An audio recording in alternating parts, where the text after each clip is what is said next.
चलिए भाई शुरू करते हैं, नहीं आया तो कोई 10-11 लोग आए बहुत थे। ज्योमेट्रिक प्रोग्रेशन मैं ऑलरेडी बता चुका था कि जीपी कब बनती है। दिव्या, ज्योमेट्रिक प्रोग्रेशन कब बनेगी बेटा?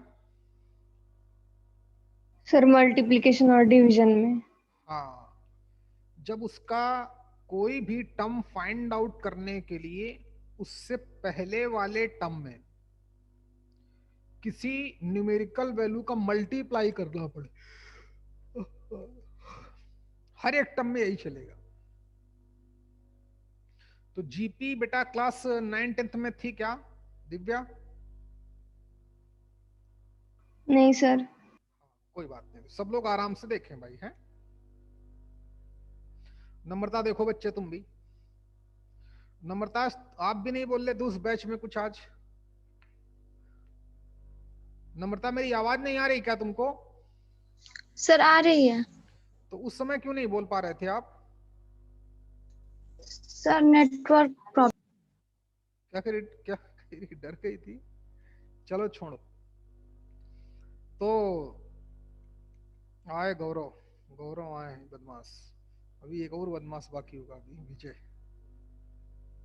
देखते हैं भाई, पढ़ना शुरू करते हैं। तो जीपी लेक्चर 1 पढ़ना आप लोग। लेक्चर 1 सीक्वेंस सीरीज का पढ़ा होगा तो आपको पता चल जाएगा जीपी कब बनती, कैसे बनती है। तो मान लेते हैं फर्स्ट टर्म ए है, तो सेकेंड टर्म फाइंड आउट करने के लिए किसी न्यूमेरिकल वैल्यू का मल्टीप्लाई करना पड़ेगा। तो मान लिया वो आर है, तो ए इंटू आर। सिमिलरली इस नेक्स्ट टर्म फाइंड आउट करने के लिए फर्दर आर से मल्टीप्लाई करना पड़ेगा। कोई लिखेगा नहीं, पहले सीखो। नेक्स्ट टर्म फाइंड आउट करने के लिए उस न्यूमेरिकल वैल्यू में फिर उससे पहले वाले टर्म में मल्टीप्लाई करना पड़ेगा। तो ऐसे हमारी हो जाएगी। जीपी क्यों कब बनती है, कैसे बनती है, ये आपको बताया जा चुका है लेक्चर 1 में सीक्वेंस सीरीज के। तो आप लेक्चर 1 देख लें। तो a comma a r comma a r square comma a r cube and so on,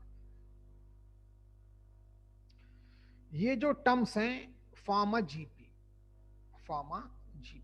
ऐसी कुछ जीपी हमारी होती है। नोट करो बच्चा। ये हमारा यहां पर पहला टर्म है T1, ये T2, ये T3, ये T4 एंड सो ऑन, ऐसे ही। तो जरा देख लेते हैं कि भाई इसका nth टर्म क्या होगा। तो जैसे वैसे वैसे यहां पर भी देखो, मैं बात करता हूं किसी भी टर्म की, तो ए तो मल्टीप्लाई चल ही रहा है, चल रहा है। T2 की बात किया तो आर आ गया, T3 की बात की तो आर स्क्वायर आ गया, T4 की बात की तो आर क्यूब आ गया। तो दिव्या इसका nth टर्म क्या आना चाहिए? nth टर्म बेटा दिव्या जल्दी बोलो भाई। खुद खुद समझ में आता है, ए का मल्टीप्लाई तो हर एक में टर्म में चल रहा है। फिर T1 की बात करता हूं तो ए, T2 की बात करता हूं तो ए इंटू आर, T3 की बात करता हूं तो ए इंटू आर का स्क्वायर, T4 की बात करता हूं तो क्यूब, फिर T5 की बात करूंगा तो R raise to the power 4। जिस टर्म की बात करता हूं उससे एक कम आर की पावर हो जाती है। दिव्या बात समझ में आ रही है कि नहीं? हाँ सर। हाँ, तो क्यों नहीं बोला आपने? तो टीएन कितना आएगा आप बोलो? A r raise to n minus 1। हो गया, a into r raise to the power n-1। तो जीपी का nth टर्म हमको समझ में आ गया। सभी की बात समझ में आई कि नहीं आई? वैजंती बेटा आपको समझ में बात आ गई है? पहला लेक्चर अगर आपने पढ़ा है तो आपको पता चला होगा कि सीक्वेंस कब बनते हैं। तो या तो हम पहले टर्म में कुछ ऐड करें या सब्ट्रैक्ट करें तो बनती है एपी। अगर किसी न्यूमेरिकल वैल्यू का मल्टीप्लाई करना पड़े या डिवाइड करना पड़े तो बनती है जीपी। आपको पढ़ा चुका हूं। तो जीपी इस तरीके की होती है। लेक्चर 1 देखना, आपको समझ में आ जाएगा। तो a r square, a r cube, a r की power 4 up to so on, इस तरीके से जीपी होती है। इसका nth टर्म लिख डालो बच्चे, सबको समझ में आ गया होगा। nth टर्म भी सब लोग समझ गए होंगे। अच्छा, नेक्स्ट और आगे बढ़ते हैं। हाँ, तो nth टर्म तो जरूर लिख लेना है, nth टर्म। ओके, जहां पे ए को हम लोग बोलते हैं फर्स्ट टर्म, ए क्या है, पहला टर्म है, और आर को बोलते हैं कॉमन रेशियो। वहां पे कॉमन डिफरेंस होता था, यहां पे कॉमन रेशियो होता है। अच्छा, एपी में तो हम लोग डी कैसे निकालते थे, T2 माइनस T1 करके। तो यहां देखो बच्चे, आर निकालेंगे कैसे, T2 अपान T1 करके, या T3 अपान T2 करके, या T4 अपान T3 करके। कर डालो बच्चे सब। आर की वैल्यू हम लोग ऐसे निकालते हैं। ए तो फर्स्ट टर्म है, एन तो एन है ही।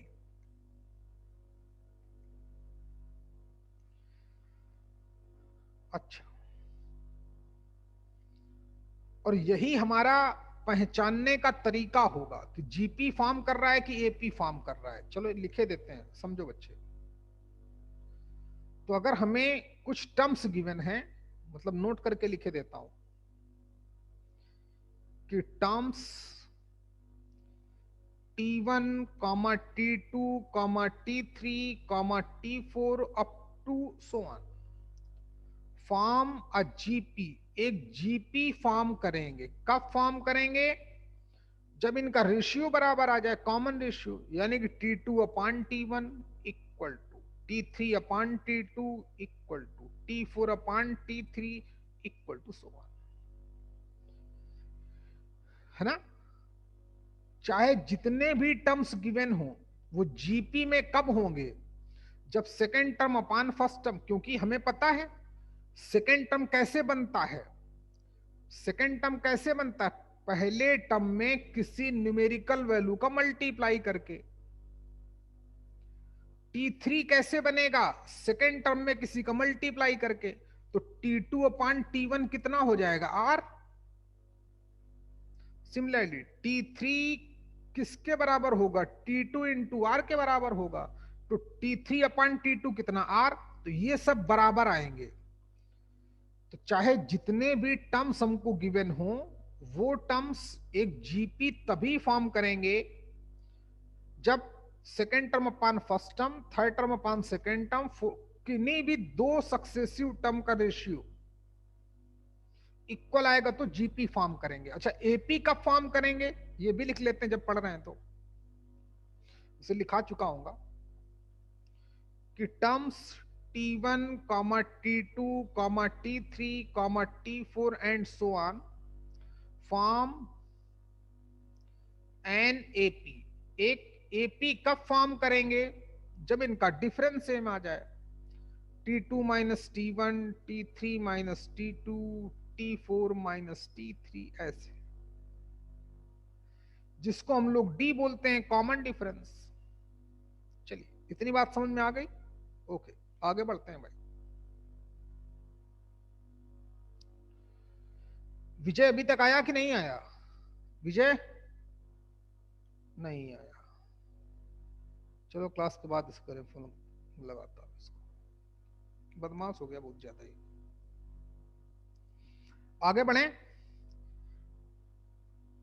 जीपी ये रही, एन टर्म ऐसे निकालते हैं। ए पहला टर्म है, आर कॉमन रेशियो। अच्छा, और आगे बढ़ते हैं। अब हमसे पूछ ले, अच्छा पहले इस पे जरा कुछ क्वेश्चंस हो जाएं। तो देखो जरा, अपनी बुकलेट निकाल के उठाओ बेटा, जरा लेके आओ। सीक्वेंस एंड सीरीज ये रही, देखते हैं। अच्छा, इसमें अपना जो एनसीईआरटी वाला है पहले उसको निकालो, क्योंकि जब सीख जाएंगे तभी तो जेई के क्वेश्चन कर पाएंगे। तो अभी हाँ देखें बच्चे, अपनी जो बुकलेट है प्रोग्रेशन एंड सीरीज,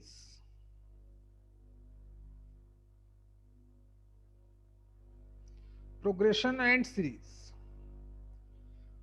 उस बुकलेट का पेज नंबर 37। अच्छा, तो देखते हैं कि जीपी कहां से शुरू हो रही है।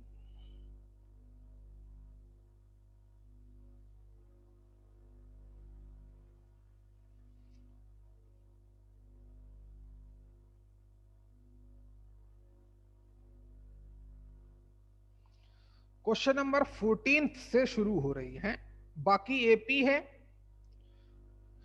1 से लेकर क्वेश्चन नंबर 13 तक एक एपी फॉर्म हो रही है। आप उसके क्वेश्चन ट्राई करना, या कल हम लोग करेंगे हैं बेटा। पेज नंबर 37 दिमाग से उतरी गया था कि हम लोग बोर्ड के भी क्वेश्चन रखते हैं, तो ये भी क्वेश्चन जरूर किया करो आप, हैं। चलिए, पेज नंबर 37 क्वेश्चन नंबर 1 से लेकर 14 तक एपी के क्वेश्चन है, और 14th क्वेश्चन, सॉरी 1 to 13, 14 से जीपी शुरू हुए। जैसे क्वेश्चन हमसे पूछा गया, find 20th term and nth term of the GP. उसने तो बता दिया, ना भी बताता तब भी कोई दिक्कत नहीं, कभी कभी नहीं लिखेगा, बोलेगा find the 20th term of the sequence, और सीक्वेंस लिख देगा, ये रहा 5/2 comma 5/4 comma 5/8 and so on. हमें खुद पहचानना पड़ेगा, इसने तो लिख दिया चलो कोई बात नहीं, हमें खुद पहचानना पड़ेगा ये एपी में है कि जीपी में है। एपी में तो हो नहीं सकते, क्योंकि 5/4 माइनस 5/2 कुछ अलग आएगा, 5/8 माइनस 5/4 कुछ अलग आएगा। जीपी में है, पता चला क्या कैसे, क्योंकि गौर से देखना, T2/T1 कितना आ रहा है, ये आएगा 5/4/5/2, 2 ऊपर जाएगा 5 इधर आएगा, तो मतलब आ गया हमारा 5 × 2/5 × 4, 5 से 5 गया, 1/2 ऑप्शन आया, 1/2 आंसर आया। T3 अगर सुनो बच्चे, अगर हमको नहीं बताएगा कि ये जीपी है कि नहीं, इसने तो क्वेश्चन वाले ने तो बता दिया, ना बताए तब भी हम पहचान सकते हैं कि एपी कब होगी, जीपी कब होगी, तो पहचानना आना चाहिए। उसके लिए मैंने बताया, जीपी चाहे जितने भी टर्म्स गिवन हो, वो जीपी कब फॉर्म करेंगे, जब T2/T1, T3/T2, T4/T3 आ जाए। एपी कब फॉर्म करेंगे, जब T2-T1, T3-T2, T4-T3 difference same आए तो एपी, रेशियो सेम आए तो फिर जीपी। तो अपनी सीरीज जीपी में है। चलो T3/T2 भी किए देता हूं आपके लिए। T3 कितना है 5/8, डोल डिवाइड बाई T2 कितना है 5/4, 5 उधर जाएगा, 5 बीच में आएगा, तो 5 × 4/5 × 8, 5 से 5 गया, 4 2 जा, तो 1/2 आया। तो ये तो पता चल गया जीपी है। और जीपी का कॉमन रेशियो कितना है, आर कितना आया 1/2, ये तो करना ही था, तो एक तो कर ही लो। अच्छा लिखो बच्चे, क्वेश्चन नंबर 14, सबके पास बुक है, एक बच्ची के पास बुक नहीं, अपनी नम्रता के पास। नम्रता बेटा तुमको मैं इसके मैसेज कर दूंगा, मतलब सॉरी व्हाट्सएप कर दूंगा। देखो,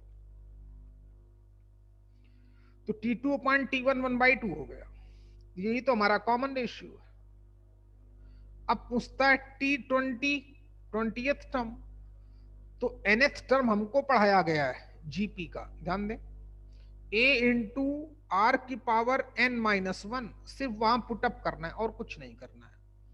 a into R raise to the power n-1, मतलब a into R raise to the power 19। a कितना है?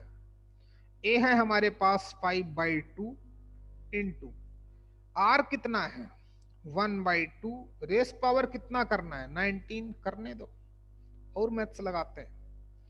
तो आ गया 5/2 इंटू 1/2 की पावर 19 बराबर है। सेम बेस है 2 and 2, डिनोमिनेटर में है, मल्टीप्लाई किया जा रहा है तो पावर ऐड हो जाएगी 5/2 की पावर 20। चलो ये आंसर आ गया, यही हमारा आंसर है। चेक करो आंसर यही आ रहा होगा और कुछ मतलब ही नहीं किया है।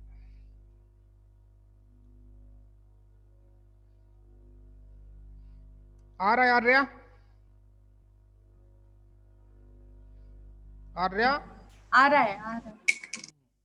चलो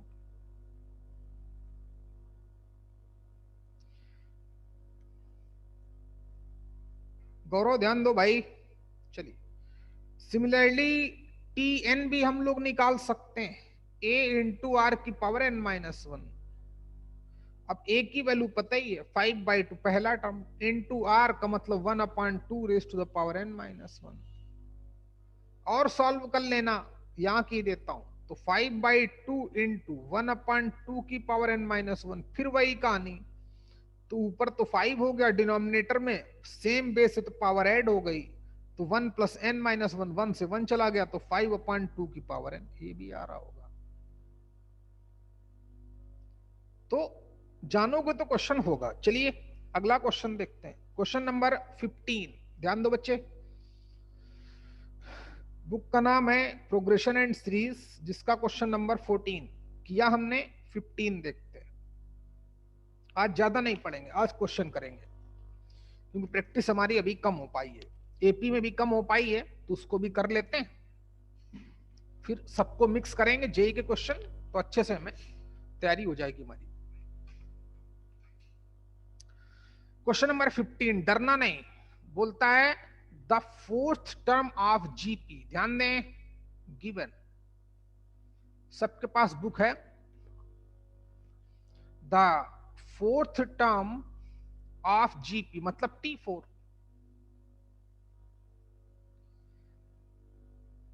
सॉरी हाँ, is square of its second term, उसके सेकेंड टर्म का स्क्वायर है। Fourth term of a GP is a square of its second term. Okay हो गया। फिर क्या बोला, एंड फर्स्ट टर्म इज -3, जो पहला टर्म है वो -3 है। फिर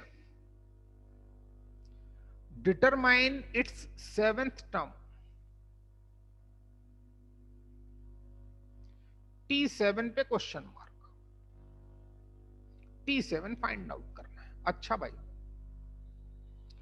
T7 होगा क्या, a इंटू आर की पावर n-1 यानी कि 7-1, a इंटू आर की पावर 6। a तो पता है, r तो पता ही नहीं। r की वैल्यू पता चले तो यहां डालूं, आंसर मैच कराऊं, वो तो पता ही नहीं। तो r की वैल्यू निकालने के लिए उसने कंडीशन तो दी है। क्या कंडीशन दी है? पहली बात तो हम क्या मान लें, हमें जब नहीं बताया तो मान लेते हैं कि कॉमन रेशियो r है। चलो मान लेते हैं, लेट करो बच्चे मेरे साथ साथ,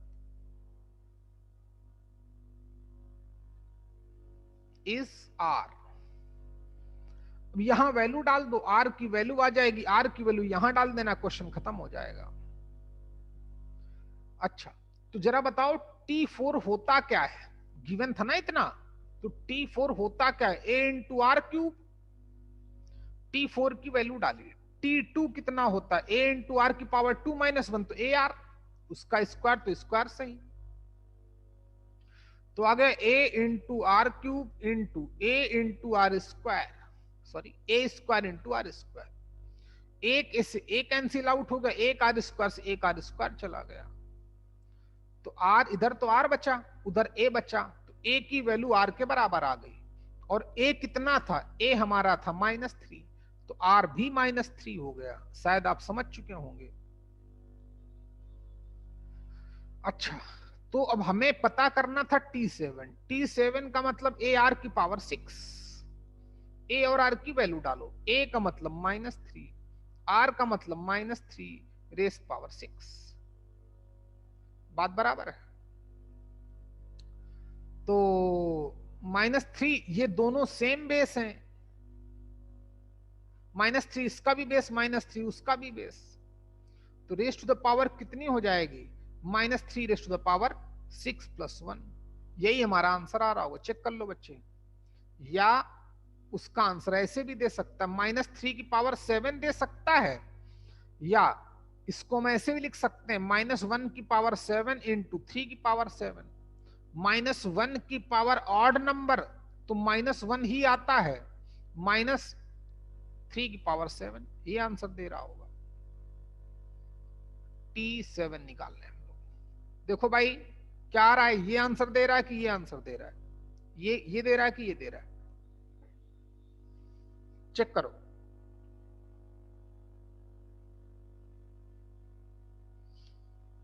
क्या दिया, कोई भी एक आदमी बता दो। खंडेरकर, ये बेटा जल्दी बता। कुछ नहीं, सिर्फ समझना है और वैल्यू डाल, उठाकर डालनी। अब आसान मैथ से।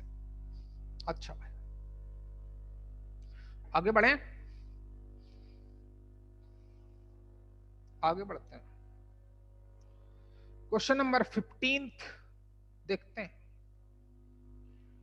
नहीं 15 तो हो गया, 16 सॉरी। बोलता है which term of the following sequences, which term of the following sequences। अच्छा ओके, इसमें 3 क्वेश्चन दिए। पहला क्वेश्चन मैं लिखता हूं, 2, 2√2, 4 up to so on is 128। Question clear हुआ क्या? ये जो सीरीज है इसका कौन सा टर्म 128 होगा? उल्टा क्वेश्चन, जैसा मैंने आपको एपी में कराया था। बोला था कि आखिरी टर्म दे देगा और बोलेगा नंबर ऑफ टर्म्स बताओ, तो वही तो यहां पे भी पूछ रहा है, which term of the following sequences. बात समझ में आई कि नहीं? जो 128 है हमारा, ये कौन सा टर्म होगा ऑफ दिस सीरीज? तो पहले ये सीरीज क्या जीपी में है, चेक करते हैं। सेकेंड टर्म अपान फर्स्ट टर्म, आंसर कितना बचा, √2। और थर्ड टर्म अपान सेकेंड टर्म, 2 2 ज़ा 4, तो 2 अपान √2, तो ऊपर √2 का स्क्वायर लिख दिया, √2 से √2 कट गया, 1 बचा, तो बराबर है। तो जीपी ही फॉर्म कर रहा है। तो इस सीरीज का जो फर्स्ट, हाँ सॉरी, हमसे पूछा कि कौन सा टर्म 128 होगा, तो सबसे पहले तो मान लेते थे एपी में कि लेट nth टर्म इज 128। चलो मानो बच्चे,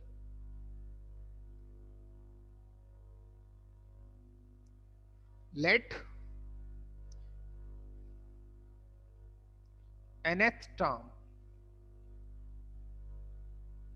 इज 128, मतलब tn कितना हो चुका है, 128।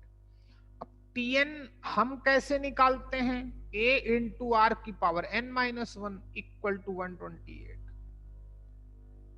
a की वैल्यू पता है, r की वैल्यू पता है, a की वैल्यू 2 और r की वैल्यू अलग से निकाल लेते हैं, T2/T1। अभी निकाला था 2√2/2, तो √2 हो गया, बात बराबर है।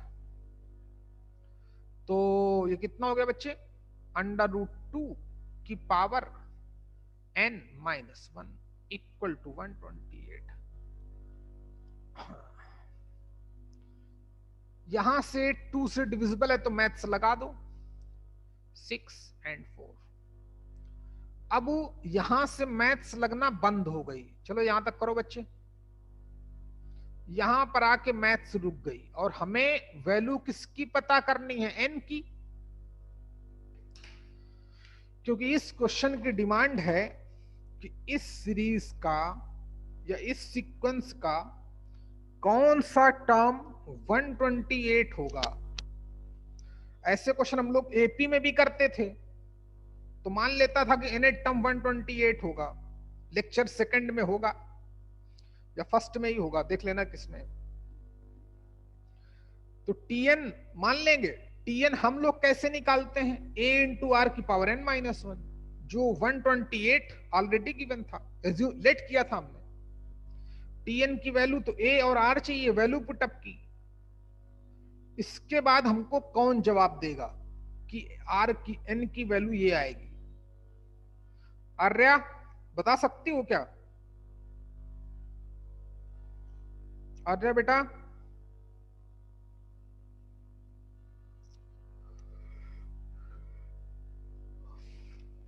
आर्या बोलो बेटा, बच्चे बोलो भाई। नहीं पता सर। ध्यान दो बेटा भाई, आर की वैल्यू आर्या बोलने, मैं आर नहीं एन की वैल्यू अभी बोलने नहीं बता पाएंगी। आप में से कोई बता सकता है, कितने बच्चों में से कोई भी बोलो बेटा, कौन बोलना चाहता है? कितने बच्चे? हेलो हाँ बोलो दीदी बोलो। सर 64 को √2 टू द पावर के फॉर्म में लिखना होगा। हाँ गुड, बहुत बढ़िया। √2 नहीं बच्चे, सीखो, ठीक है, बहुत अच्छी अप्रोच है आपकी। बोला हमारा बच्चा तेज है, ये भी भाई देखो बेटा, कई अच्छे बच्चे हैं अपने पास, ऐसी बात नहीं। विजय भी बहुत अच्छा बच्चा है, लेकिन पगलवा इस समय दिमाग खराब किए। मानस भी खतरनाक है, दिव्या भी है, आर्या भी है, लेकिन मेहनत कम कर रही है इस समय भाई। प्रिया, अमृता भी बहुत तेज बच्चा है, अमृता भी बहुत तेज है, लेकिन ये भी बदमाश है, बोलती नहीं कुछ। ओम भी अच्छा है, अपने पास अच्छे बच्चे आते हैं, ऐसी बात नहीं। गौरव भाई तुम भी थोड़ा और मेहनत करो बेटा, है सबके बराबर रहना है, पीछे नहीं जाना है भाई किसी से। एक और आज बहुत तेज बच्चा आया है, एक बहुत प्यारा बच्चा है, वो भी पता नहीं शाम को उसको आईडी नहीं होगी ये वाली, तो उसको कल दूंगा, तो कल से वो भी आएगा शाम वाले बैच में। तो देखो बेटा शाबाश, अब हमें n की वैल्यू चाहिए। तो पहली बात तो ये समझो कि यार अगर कहीं ऐसा लिखा हो कि 2 की पावर x इक्वल टू 2 की पावर 5, आर्या समझना बच्चे, तो क्या यहां से हम लोग ऐसा नहीं कर सकते कि कंपेयरिंग पावर्स, कंपेयरिंग एक्सपोनेंट, तो x की वैल्यू 5 आ जाती है। ऐसा करते हैं कि नहीं बच्चे? आर्या हेलो? हाँ सर। हाँ बच्चे, तो यही करेंगे क्या, राइट साइड को हम 2 के एक्सपोन, ऐसे क्वेश्चन आएंगे जीपी में, बहुत बार यूज होगा ये जीपी में। ये जो कॉन्सेप्ट है नंबर ऑफ टाइम्स लगेगा, नंबर ऑफ टाइम्स, क्योंकि इसमें तो रेस पावर आएगी। एपी में आसान था, n-1, वो तो लीनियर आता था, n-1 into D A plus, उधर कोई वैल्यू तो इधर डिवाइड कर देते थे, सब्ट्रैक्ट कर देते थे, डिवाइड कर देते थे, +1 इन तो पता चल जाता था। यहां तो पावर में आएगा, तो फिर कैसे पता करेंगे? तो फिर यही टेक्निक लगेगी क्या, दोनों तरफ का बेस सेम बनाएंगे, जैसा नम्रता ने बोला। फिर दोनों के जो एक्सपोनेंट होंगे उनको कंपेयर कर देंगे। अच्छा, तो यहां तो अमृता समझो, नम्रता समझो बच्चे, ये √2 है, तो √2 के फॉर्म में मत बनाओ इसको। आप इसको इधर देखो बच्चे, आप जानते हो कि x की power m raise power n को क्या हम लोग x raise to the power m into n नहीं लिख सकते क्या? लिख सकते हो ना। अच्छा, ये भी समझो, ये भी हमको बताया गया कि अंडर रूट ऑफ एक्स का मतलब क्या होता है, एक्स की पावर 1/2, आप जानते हो कि नहीं। थर्ड रूट ऑफ एक्स का क्या मतलब होता है, एक्स की पावर 1/3। अच्छा, तो बेस ध्यान दें, बेस दोनों तरफ के सेम बनाएंगे और उनके एक्सपोनेंट कंपेयर करेंगे। अच्छा, तो इधर तो अंडर रूट 2 है, तो पहली बात तो अंडर रूट 2 को हमने 2 की पावर 1/2 लिखा, और रेस पावर कितना चल रहा था, n-1, और 64 को 2 की पावर कितना लिख सकते हैं, तो लिख सकते हैं 2 से डिवाइड किया तो 32, फिर 2 से डिवाइड किया तो 16, फिर 2 से डिवाइड किया तो 8, फिर 2 से डिवाइड किया तो 4। बात समझ में आ रही है कि नहीं। फिर 2 से डिवाइड किया तो 2, फिर 2 से डिवाइड किया तो 1। तो मतलब 1 2 3 4 5 6, मतलब 64 को हम 2 की बाद में लिखेंगे, 64 को हम लोग 2⁶ लिख सकते हैं। लिख सकते हो कि नहीं। 2 4 8 16 32 64 बराबर है। इधर तो 2 की पावर हो गया, अब इसमें क्या करें, ये m हो गया, ये n हो गया। तो हमें पता है कि x⁻m whole raise power n, तो ऑब्वियस है x की पावर m इंटू n होता है। ये तो हम सब लोग जानते ही हैं, जानते हो तो लगाओ, डरते क्यों हो। तो 2 की पावर बेस सेम करना है, इधर इधर 2 उधर 2 बनाया, तो ऊपर पावर कितनी चल रही थी, n-1 इंटू 1/2, इंटू 1/2 ने लिखे यही लिख दिया, और राइट साइड कितना चल रहा था 2 की पावर 6, दोनों के बेस सेम है तो एक्सपोनेंट कंपेयर कर सकते हैं। जैसे ही हमने एक्सपोनेंट कंपेयर किया तो फिर n-1/2 की वैल्यू कितनी आ गई, 6 लिख दो चाहो तो, कंपेयरिंग पावर्स, ये एक्सपोनेंट। अब n क्रॉस मल्टीप्लाई करो तो n-1 इक्वल टू कितना आ गया 12, 1 को उधर ले गए तो n इक्वल टू कितना आया 13। प्रिया समझ में आया बेटा, प्रिया। हाँ ऐसे में। हाँ, और बच्चे मेहनत करो भाई, हैं थोड़ा ज्यादा पढ़ाई करो भाई, अब सब लोग पिछले जा रहे हो, और मेहनत चाहिए हमको। चलो करिए। अब देखो विजय कौन सा बहाना बनाता है आज वो।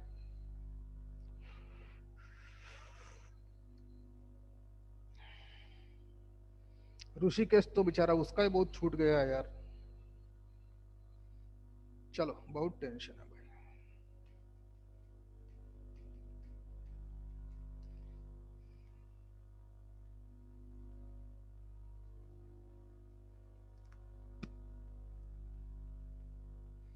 चलिए अगले क्वेश्चन के लिए तैयार हो जाएं। अगला क्वेश्चन भी ऐसा ही है, इसलिए मैंने आपको यहां अच्छे से बताया। तैयार हो जाएं भाई, हैं।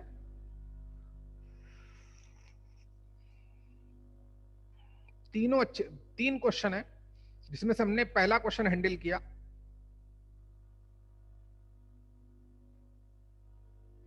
करते रहो बेटा। हटा दो इसको, हटा देता हूं। अगला क्वेश्चन देखें।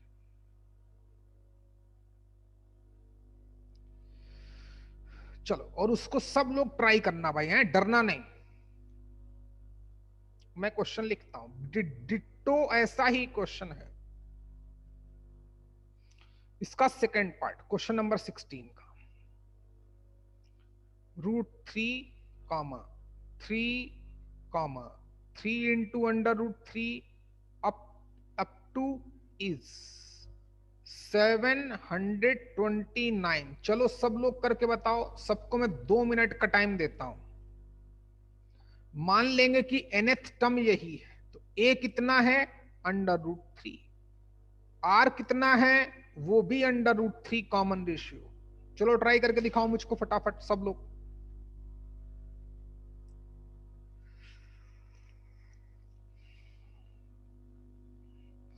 r का मतलब तो T2/T1 होता है ना। दिव्या जल्दी जवाब दो। तो r की वैल्यू भी √3, a की वैल्यू भी √3।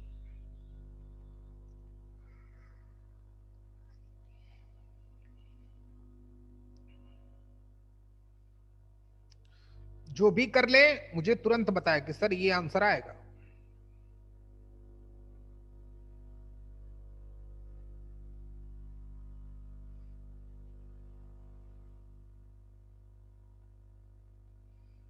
किसी ने मानस बाबू ने लगता जवाब दिया। मानस भी क्या दिव्या ने बोला है 12।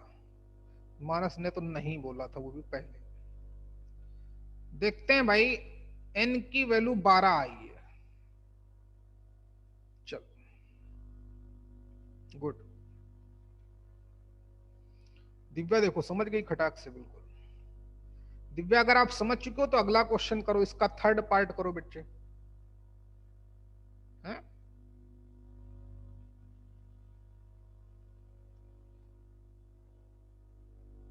कल जितने एपी के क्वेश्चन इसमें दिख रहे हैं, एक तो आप ट्राई करोगे, जो नहीं होंगे वो मैं आपको बताऊंगा। तो अभी टाइम है, क्वेश्चन करें। तो मान लिया nth टर्म इज 729 बराबर है। nth टर्म कैसे निकालते हो? a इंटू आर की पावर n-1 इक्वल टू 729। अब a का मतलब √3, r का मतलब वो भी √3, रेज टू द पावर कितना n-r। निकाल पाओगे कि नहीं? T2 अपान T1, T2 कितना है 3, T1 कितना है √3, तो √3 का स्क्वायर लिख दिया, कट गया √3 बचा, इक्वल टू 729। सेम बेस है ये भी तो पावर ऐड हो जाएंगी, तो √3 की power 1 plus n-1 equal to 729। 1 से 1 चला गया। अंडर रूट का मतलब 1/2, तो 3 की power 1/2 raise power n equal to 729। तो मतलब 3 की पावर n/2 इक्वल टू 729 को क्या करना है? 3 की एक्सपोनेंट के फॉर्म में लिखना है। तो शायद दिव्या कितना 6 आएगा ना, 3 की पावर 6। अच्छा मैं करता हूं, नहीं आता तो देखो। 729 को मैं 3 के एक्सपोनेंट के फॉर्म में लिखना चाहता हूं, जरूर आएगा। 3 2 जा 6, 4 जा 1 जा, फिर 3 से डिवाइड किया तो गलत कर दिया क्या? नहीं, 29 है ना, हाँ गलत तो कर ही दिया। तो 3 जा, यहां पे 3 आएगा। फिर 3 से डिवाइड किया तो 81, फिर 3 से डिवाइड किया तो 27, फिर 3 से डिवाइड किया तो 9, फिर 3 से डिवाइड किया तो 3, फिर 3 से डिवाइड किया तो 1। मतलब 729 को 3 into 3 into 3 into 3 into 3 into 3 लिख सकते हैं। तो 1 2 3 4 5 6, राइट साइड में जो लिखा है उसको मैं 3 की पावर 6 लिख सकता हूं, कंपेयरिंग एक्सपोनेंट। तो n/2 equal to 6, therefore n equal to 12। चलो अगला क्वेश्चन, इसका थर्ड पार्ट।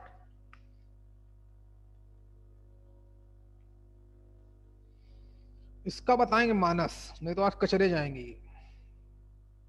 थर्ड पार्ट इसी का 1/3, 1/9, 1/27 अप टू इज, वो गिवन है 19683। आसान क्वेश्चन। तो मान लेंगे nth टर्म इतना है, लेट nth टर्म इज 19683। अब tn हमें क्या सिखाया गया है?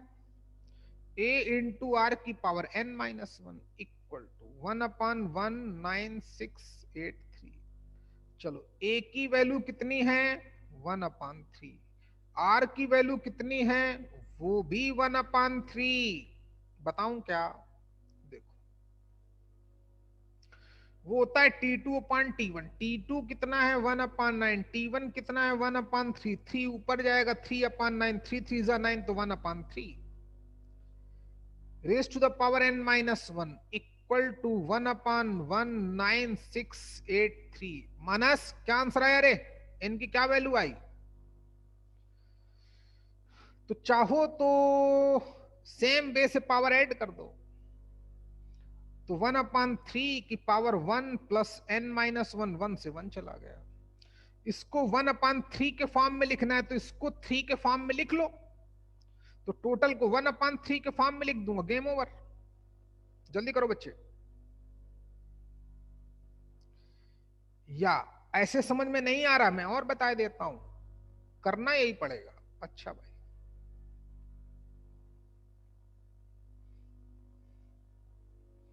तो राइट कितना है? राइट में मिला 19683, उसे मैंने बराबर कर दिया है। इसको मैं 1/3 की power n equal to 1/19683 cross multiply कर दो, तो 3 की पावर n इक्वल टू 19683। अब तो इसको 3 की पावर लिख दो। मानस जल्दी बता भाई, बहुत स्लो हो गया यार। आदित्य, ओम, तुम में से कोई? मानस ने लगता है बताया। दिव्या, क्या आंसर आया? अरे जाओ यार, बहुत दुखी की हो। दिव्या बोल रही 9। चलो मानस, क्या बेटा आज तुम क्या खाए थे यार? जो उस दिन खाए थे वही डेली खाया करो। उस दिन तुम हर एक क्वेश्चन का जवाब दे रहे थे, आज बहुत स्लो चल रहे हो। इतनी देर बात बताया तो क्या बताया जब दिव्या ने बता दिया। मानस का 8 आया है, लेकिन अलग है। चलो देखते हैं कौन जीतता है भाई लड़ाई ये। तो वैसे ही क्वेश्चन है, लेकिन यहां हमको कुछ आज नया सीखने को मिला कि जब n की वैल्यू कैसे निकाली, जब रेस टू द पावर के फॉर्म में आएगी, रेस टू द पावर के फॉर्म में आएगी तो चीजों को हैंडल कैसे करना है, दोनों तरफ का सेम बेस बनाना है।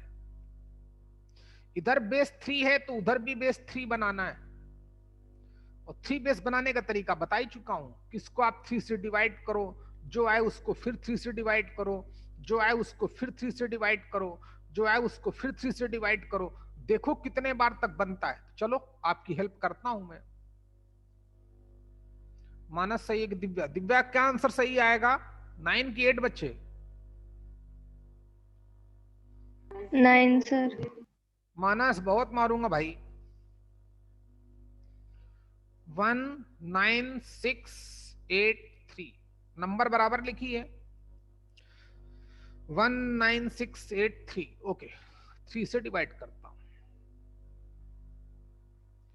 6 5 6 1 बराबर है। मानस, बाकी तुम लोग नहीं कर पा रहे हो यार। ओम और क्या नाम तुम्हारा, खंडेरकर, अमृता, नम्रता, सब लोग पीछे चल रहे हो। आर्या, 9 ही आ रहा है। हाँ दीदी बताया करो भाई, शाबाश। तुम अमृता, आज तुम्हारा फास्ट है क्या ना बोलने का? अमृता, चलो देखो, आज तुम सुबह से नहीं बोल रही हो। ऐसा तो नहीं कि सूर्य डूबने के बाद ही बोलोगी, सूर्य अस्त के बाद।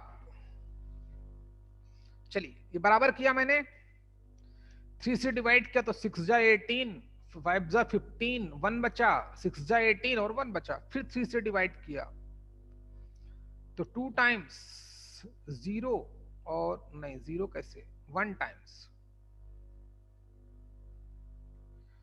1 है ना। तो 3 8 जा 24, फिर 7 जा 21 फ्रॉम बोइटे। गुड, शाबाश बेटा ओम, बहुत बढ़िया। आदित्य तुम्हारा जवाब नहीं आ रहा अभी तक रे? सर 9। हाँ दे दिया करो, जो लोग मैसेज लिख देते हैं ना, तुम भी सीखो नई नई चीजें, खुराफात इन लोगों से। फिर 3 से डिवाइड किया तो 7 जा, 3 2 जा 9 जा, फिर 3 से डिवाइड किया तो 3 1 जा 4 जा 3 जा, फिर 3 से डिवाइड किया तो कितना आएगा? जल्दी बोलो भाई, कितना बच्चे? 3 2 जा नहीं 4 जा।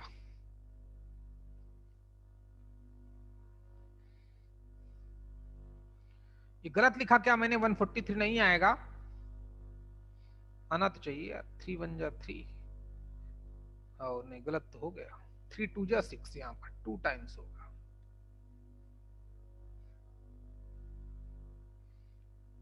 कितना? 3 2 जा 6, 2 3 4 जा 12, 3 3 जा 9। अब फिर 3 से डिवाइड किया तो 8 और 1, फिर 3 से डिवाइड किया 27, फिर 3 से डिवाइड किया 9, फिर 3 से डिवाइड किया 3, फिर 3 से डिवाइड किया 1। तो कितने पावर हो गई? 1 2 3 4 5 6 7 8 9। तो 3 raise to the power 9, sorry 3 raise to the power n equal to 3 raise to the power 9 comparing exponent. Therefore exponent का मतलब power, n equal to 9। Divya आप सही थे, काफी लोगों ने सही किया, लेकिन दिव्या ने सबसे पहले आंसर बताया। बता दिया करो, बोल दिया करो, शर्म की बात नहीं है, हैं? चलिए अगला क्वेश्चन, क्वेश्चन नंबर 17। अब सम की बात हो गई, find the sum of n terms. वो भी सिखाया नहीं, कल पढ़ेंगे, हैं? तो आप सब लोगों के लिए एक काम देता हूं मैं, आज थोड़ा कम ही पढ़ते हैं, कि पेज नंबर 37, तो कुछ बेसिक लेवल के क्वेश्चन हैं, पहला दूसरा, फिर उसके बाद एपी शुरू की अर्थमेटिक प्रोग्रेशन। तो आप ट्राई करना, जितने क्वेश्चन शायद ऑलमोस्ट सभी कर लोगे, टेंशन की बात नहीं है। 13 क्वेश्चन तक आप हैं, 1 to 13 आपको कंप्लीट करना है। नहीं आएगा आप मुझसे पूछोगे, और टेस्ट का मैं बता देता हूं, है इस संडे, या आपके व्हाट्सएप में पहुंच जाएगा आज, है ना? इस संडे आपका टेस्ट है। जो पुराने लोग हैं, नए लोगों से मैं कल उन्हीं की क्लास में बात करूंगा, क्योंकि उस क्लास से कई बच्चे आज नहीं है अभी यहाँ पर। तो चलिए क्लास ओवर, आप जा सकते हैं, रिलैक्स करो, कल मिलते हैं। लेकिन ये आप क्वेश्चन करेंगे। क्लास ओवर बेटा, क्विट करो, बाय।